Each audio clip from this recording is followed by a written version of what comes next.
Hello, and welcome to our latest Peel Hunt Renewable Energy and Clean Tech podcast.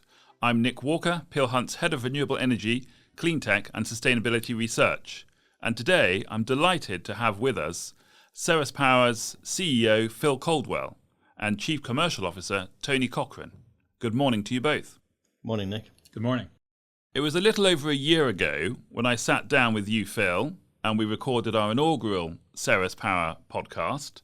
That was early February 2003, if I'm not mistaken. And it's fantastic to have Tony here today as well to give us some additional insights.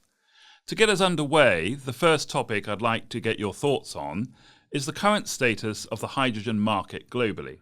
If I was to ask you to take the temperature of this market with respect to, first, developments across the industries that are looking to decarbonise, second, governmental hydrogen and subsidy policies, and third, final investment decisions that have actually been taken to build out hydrogen projects. What are you seeing as you look out over the markets in which Ceres is involved? Sure, yeah. Well, I think the past 12 months has been a mixed year for the sector, really. I think what you've seen with persistently high inflation, interest rates, etc., there's been some pressure on share prices for technology businesses, and the hydrogen sector is no different. So we've all experienced that. However, as a sector, companies like Ceres, well-backed, well-funded, we've been getting on with maturing the technology, building partnerships, etc. So I think there's two things going on here. I think there's the corporate world of what's been happening and the actual what's going on in the industry. I think the macroeconomic policies of particular regions is very interesting. I think a year ago, we were all very excited by US and IRA bill. That's hit, I think, a little bit of uncertainty, particularly in an election year. So that's taken longer to come through. But then we've seen new areas coming up. Japan's come back with big incentive policies after having been a leader, in the sector, 15, 20 years ago. Places like Japan are coming back onto our radar. Obviously, we're strong in places like Korea. India has got big drive and ambition now to go from being a net importer of energy to a net exporter of things like green ammonia, green steel, etc. So globally, policy decisions are still very buoyant and being made. And because of that, we're also seeing potential for new entrants into the market. Because if you look at this market globally, it's very underserved. As in, if you believe the Hydrogen Council projections, you're going to need 3,000 gigawatts or whatever of electrolyzers by 2050, and today we're nowhere near that. So I think we're seeing this strong pull.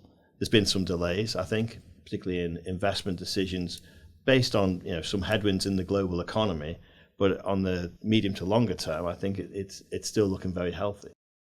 Tony, as we look out over the next 12 to 24 months, what do you see as the most important factors that will most likely help to underpin growth in the hydrogen sector, in those parts where Ceres is involved at least? And where do you see the most interesting opportunities for Ceres being? Yeah, so the announcements by governments for subsidies and other incentives for green hydrogen, their stability is really important to our business because we're a licensing business, and the investment in our technology is a 5-year play and beyond. And it's really important that there's stability in these subsidies and that the subsidies continue to evolve and grow, because most of our licensees aren't looking at a single region. If you look at our existing licensees and our potential licensees, it's a global play. And the factories that you have to build to produce our technology reasonably should service more than one region.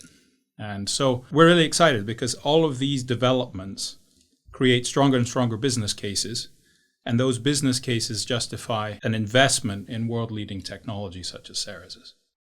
I want to ask you about the opportunities for Ceres that you see in the area that many consider to be what's most likely to be the first application markets for hydrogen.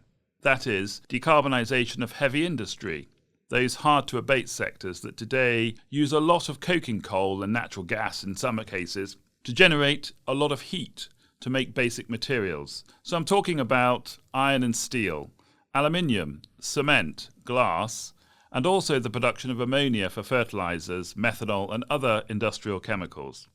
As you talk to your partners and customers in this sector, Are they beginning to move at any kind of pace now with respect to installing hydrogen production facilities to decarbonise their operations? And within the context of conversations you're having in and amongst these industries, are the benefits of Ceres' SOEC technology actually resonating? By that I mean lower capex and opex due to higher operating efficiencies compared with competing electrolyzer technologies. Yeah, so the industrial hydrogen sector, traditionally it's been called the hard-to-abate sector, will benefit from green hydrogen, and green hydrogen is probably the only solution to abate carbon in some of those sectors. The ones that we are most focused on today are steel and ammonia. And the reasons for that are that they integrate extremely well with our solid oxide technology. We get to harvest the heat from that industrial process and boost our efficiencies to 25 to 30% higher than any other hydrogen production technology out there, meaning the advantages on operating costs are so significant that the use case is compelling. In terms of timelines, though, I believe that the best motivator is demand for that result. And I actually think that the steel industry is pushing very, very hard to decarbonize in markets such as car industry. So you're already seeing, as a differentiator, car companies saying the carbon footprint of producing my car has come down and you should buy my car as a result. We're also seeing that the hydrogen subsidy programs in regions are evolving to include the accounting for carbon in things like steel. And so in Europe, for example, if you want to compete with European steel, you need to show that your decarbonization is equivalent, or you have to pay the appropriate carbon tax. And that's motivating people in other parts of the world to decarbonize their steel so they can sell into the European market, as an example. And Taiwan is one of those examples. We've recently signed a transaction in Taiwan, and that manufacturing sector is under extreme pressure to decarbonize the goods they produce so that they can retain their access to global markets that are demanding lower carbon footprints. I'd like to ask you now about the latest technology developments at Ceres. From monitoring Ceres' news flow over the last year or so, we hear that the SOFC stack technology has been advancing, but most news has been focusing on your electrolysis technology. That's your SOEC technology. I'd like to ask you to comment, if you're happy to, on the pace of SOE technology developments. It looks like the company has gone from initiating an SOEC technology program about 2 years ago, and now you have a 1 megawatt demonstrator, which I understand is on a ship steaming towards Bangalore, India as we speak, ready to begin a 3-year testing program with Shell.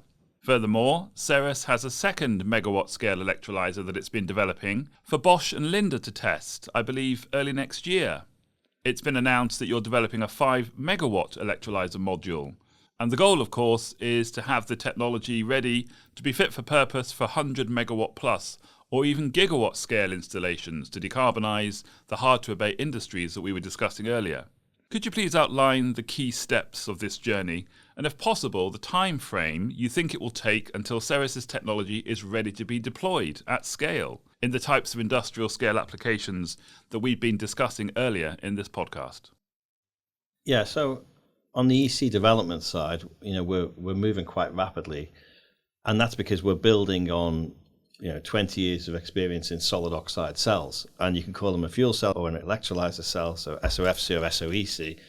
Essentially, it's the same cell technology. It's truly reversible. So we've made, I think, incredible progress to go from a standing start to signing our first electrolyzer licensee, which was Delta this year, and attract the likes of Shell into the technology demonstrator that we've got now. And yeah, we've been tracking it. It's just gone through the Red Sea, so we had a few nervous weeks there, and it's going to be in Bangalore in India pretty soon, actually. So, you could look at that and say, okay, we test a megawatt for a couple of years, and then we decide we're going to scale it to a 5 megawatt building block, and then 100 megawatts, etc.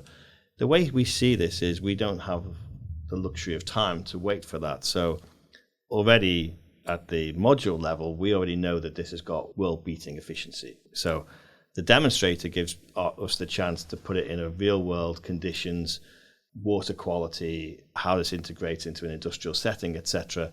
and it produces more hydrogen than we need in Horsham. So therefore, Shell is an ideal candidate for that. But obviously, this is a gigawatt game. And to get to gigawatts, you need hundreds of megawatt building blocks built from modules of 5 to 10 megawatts kind of. And so the investments we're making now is already, you mentioned about versions of stack technology.